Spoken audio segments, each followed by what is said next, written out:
তোরে কে ধোকা দিল? তোরে কে বললো বিল্ডিং এত মজবুত করলে তুই আর মূর্তি না?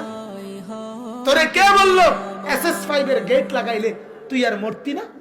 তোরে কে বললো সেগুন কাঠের দরজা লাগাইলে তুই মূর্তি না?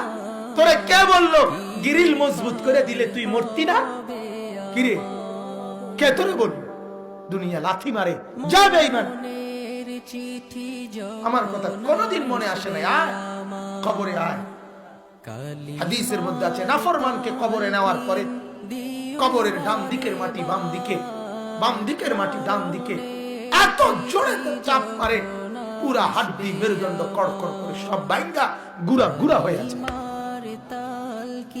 কবর বলে বেটা বেঈমান তোরে বহুদিন ধরে তালাশ করছিলাম, অপেক্ষা করতেছিলাম, তুই আইবি কোন দিন?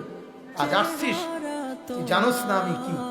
আনা বাইতুল দুধ, আমি কবর পোকামাকড়ের ঘর। আনা বাইতুল ওয়াহদা, আমি কবর একাকী থাকার ঘর। আনা বাইতুল গুরবা, আমি কবর অপরিচিত ঘর। এই দোস্ত, দুনিয়ার এক ঘরে আরেক ঘরে মানুষ গেলে মানুষ ঘরের সব কিছু দেখে চিনে।